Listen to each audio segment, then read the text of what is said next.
তো জামাত ইসলামী যারা করছেন তারা তো আসলে আবুল আলা মওদুদীর কোনো মাসালা বা ফেকা মানতেছে না। এবং জামাত ইসলামী তো অসংখ্য লোক আমি দেখেছি দক্ষিণ চট্টগ্রামে, তারা আমাদের মতো কট্টর সুন্নি, অর্থাৎ তারা মিলাদ কিয়াম করতেছে, তারা পিরি মুরিদি মানতেছে, কিন্তু রাজনৈতিকভাবে তারা জামাত ইসলামী করতেছে। তার মানে হচ্ছে 1922 সালে জিএনএ গ্র্যান্ড ন্যাশনাল অ্যাসেম্বলির মাধ্যমে কামাল পাশা আতাতুর্ক তুরস্কের মধ্যে ইসলামী শাসন ব্যবস্থার জন্য আর না হয় সেই ব্যবস্থা করেছিল। তারপরে প্যান ইসলামিজম নিয়ে আসলো জামালউদ্দিন আফগানি। পরবর্তীতে 1942 সালে আবুল আলা মওদুদী চিন্তা করলেন যে এই সংকটকালীন মুহূর্তে ইসলামী রাষ্ট্র প্রতিষ্ঠার জন্য গণতন্ত্রটাকে বেছে নেওয়া যেতে পারে।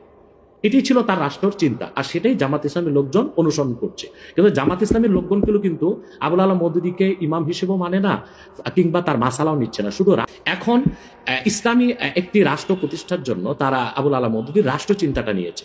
এখন আমরা বা অন্য হেফাজত ইসলাম বা কওমি ঘরানার যারা বিরোধিতা করি জামাতের, সেটা হচ্ছে আবুল আলা মওদুদীর আকীদার যে ভুল ত্রুটি ছিল সেটার বিরোধিতা করি আমরা।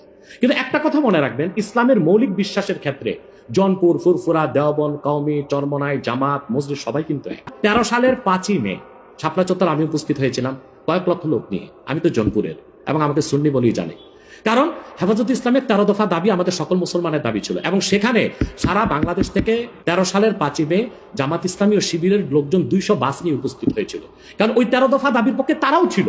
হয়তোবা তারা রাজনৈতিকভাবে বলতে পারছে না, কিন্তু সেখানে উপস্থিত হয়েছিল। তো কথা হচ্ছে যে মৌলিক বিশ্বাসের ক্ষেত্রে সকল মাসলাকের মুসলমান এক, কিন্তু বাংলাদেশে রাজনীতি করার ক্ষেত্রে কিংবা নিজ নিজ অবস্থান ধরে রাখার জন্য শাখা প্রশাখাগত বিষয়ে একটু দ্বন্দ্ব আছে, এটা তো থাকতেই পারে। জামাত ইসলামীর যারা বিরোধিতার চরম পড়ে, আমি তো জামাত ইসলামের সমালোচনা করি গঠনমূলক, যেটা তাদের সংশোধন করা দরকার সেটা করতে হবে। কিন্তু আমি কি কখনো বলতে পারি যে জামাতের লোকজন নাস্তিকদের চেয়েও খারাপ? এটা কি বলা যায়?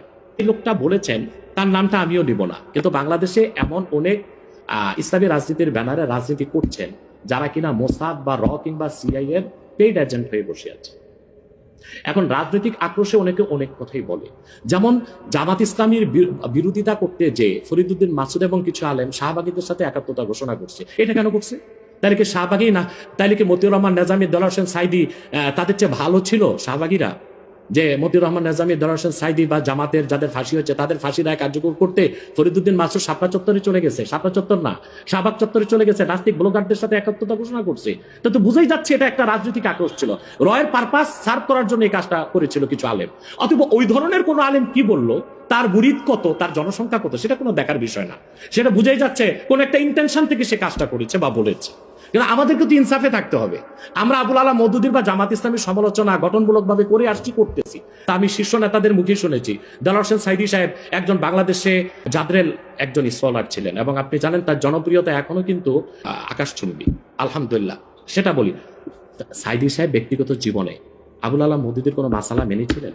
তিনি তো হানাফি মাযহাবের মতে নামাজ পড়তেন, লম্বা দাড়ি রাখতেন, এবং তিনি পীর ঘরানা থেকে এসেছেন। তার বাবা ছিলেন ফুরফুরার মুরিদ।